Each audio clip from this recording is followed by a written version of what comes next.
आम्हाला सार करायचं, आज ना उद्याला, आज ना उद्याला मारायचं, मग छाला माझं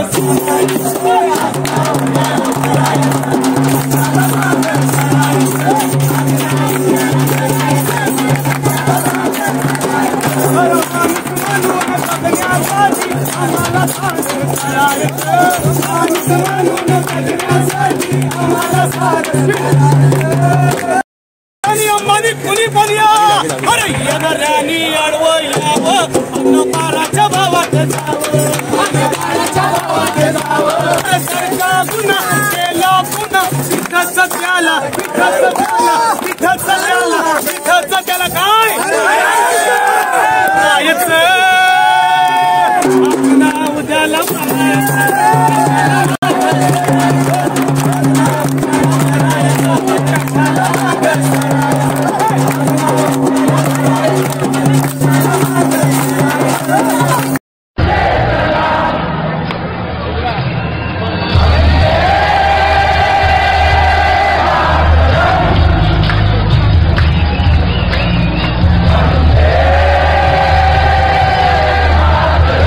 कहने कि इतना संघर्ष के बाद, इतना बलिदान के बाद किसानों को और देश को एक जीत मिला है। जो कृषि कानून है उसको रद्द किया गया है और आप लोग आज आज़ाद मैदान में जीत का जश्न मना रहे हो, इसको कैसे देखते हो?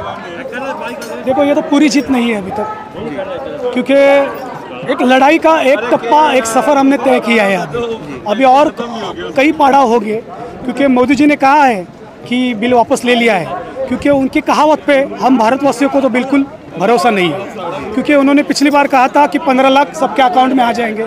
तो मैं आज तक रोज़ अकाउंट चेक करता हूँ, लेकिन 15 लाख क्या आए नहीं है। तो इसलिए लड़ाई जारी होगी और जारी रहेगी। तो कम से कम हमने इतना तो तय किया है कि एक भांडवलदार, जो एक कैपिटलिज्म का साथ देने वाली सरकार, वो जनता के साथ अगर इस तरह से खिलवाड़ कर रही है, उनको दबोचने की कोशिश कर रही है, तो उनके खिलाफ अगर आम जनता खड़ी होती है तो किस तरह से प्रतिरोध करती है, ये एक उदाहरण के तौर पे भारत ने दुनिया को दिया है। सर, कहना कि हमारे जो किसान हैं वो आत्महत्या कर रहे हैं, उनका जान जा रहा है विदर्भ में, दूसरी तरफ जो उद्योगपति है वो अमीर से और अमीर बनते जा रहे हो, ये कैरी को कैसे देखते हैं? देखिए, ये जो व्यवस्था है ना, ये व्यवस्था है कैपिटलिस्ट को बड़ा करने की। जैसे कि आज कोरोना काल में, जैसे 2 सालों से सबकी आप देख रहे हो कि आर्थिक जो व्यवस्था है पूरी खत्म हो चुकी है, लोग खत्म हो गए हैं, ना रोज़गार है ना कुछ है।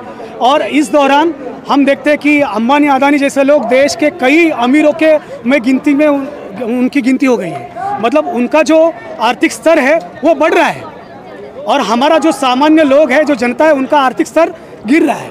तो ये जो उसको हम लोग क्या बोलते हैं, जो ये जो गैप है, जो विषमता है, वो बहुत बड़ी गहराई से हमको उसकी तरफ देखना होगा, सोचना पड़ेगा, क्योंकि ये जो हो रहा है वो ये बराबर नहीं हो रहा है। किसान जो महाराष्ट्र में भी किसान आत्महत्या कर रहे हैं, हर तरफ किसान आत्महत्या कर रहे हैं। जैसे 4 लाख के किसानों ने आज तक आत्महत्या किया है। तो इसकी वजह क्या है? क्या आर्थिक नीति जो सरकार कर रही है, उस नीति को हमें समझना पड़ेगा और लोगों तक पहुँचाना पड़ेगा।